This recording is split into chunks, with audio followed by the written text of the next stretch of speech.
backup message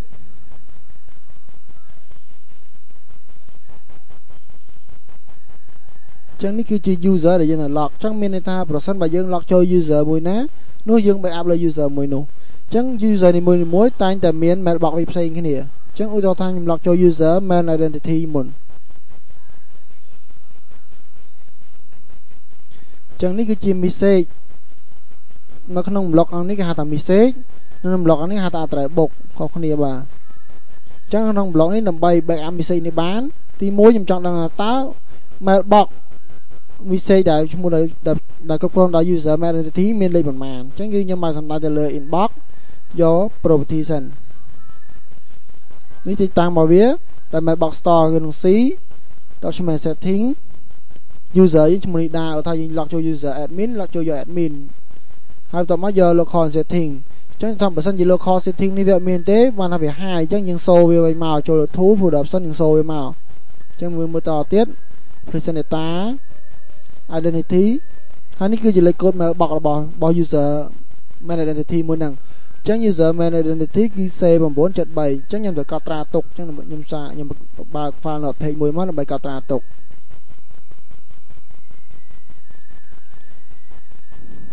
ព្រិចទំហំធំតិចទៅអញ្ចឹងខ្ញុំដាក់ថាuser mail identity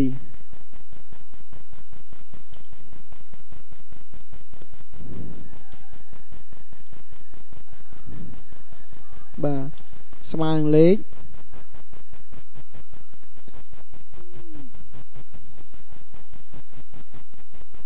ស្មើនឹងលេខកតុយនេះ C973 បាទតមកទៀតខ្ញុំត្រូវបិទនឹងចោលហើយខ្ញុំ log ចូលទៅក្នុង user array វិញម្ដង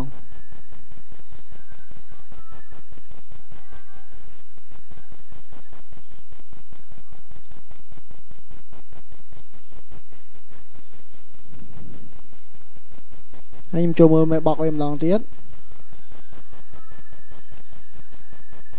ទីតាំងដូចគ្នា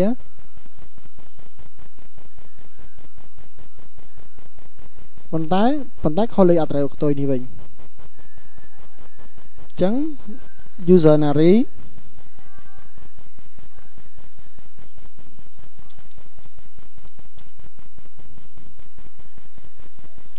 ដែលមាន mailbox លេខវាគឺ D4 5B បាទអញ្ចឹងខ្ញុំថតតែប៉ុណ្្នឹងឯងបាទអញ្ចឹងកន្លែងមើល mailbox វិញមួយទៀតយើងអាចចូលទៅលើ tool យក option យក maintenance ហើយយក store folder អញ្ចឹងទីតាំងវាដូចគ្នាឡើយនេះនេះលេខរបស់វា 4D 5B ដូចគ្នាបាទអញ្ចឹងខ្ញុំ cancel ហើយខ្ញុំបិទបន្ទាប់មកខ្ញុំចាប់ដើមទៅបើក Explorer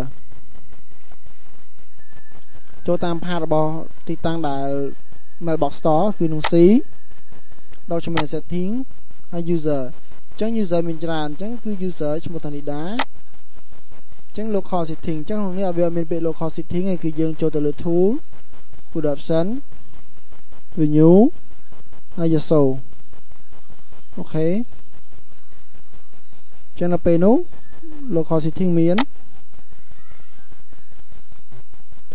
ហើយ application data identity ចុះក្នុងនេះវាមាន mailbox ទៅ user នីមួយៗណាចឹងអា D4 ចឹងខ្ញុំយកអា notebook នេះមកផ្ទៀងផ្ទាត់ចឹង D4 5B D4 5B នេះសម្រាប់ user nary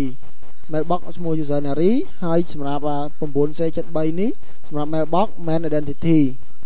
ចឹងមកងាយស្រួល control ចឹងចឹងនៅពេលដែលយើង backup message ទាំងគ្រប់ user យកថា user យើងមាន2ឬមាន3ចឹងបើយើងចង់ copy គឺយើង copy ទៅទាំងអស់គឺយើង copy main identity មួយគឺទៅទាំងអស់តែម្ដងចឹងយើង copy វាយកទៅដាក់នៅក្នុងទីតាំងរបស់ខ្ញុំដែលបាន store ទៅក្នុង D ឬក៏ក្នុង memory របស់យើងផាចូល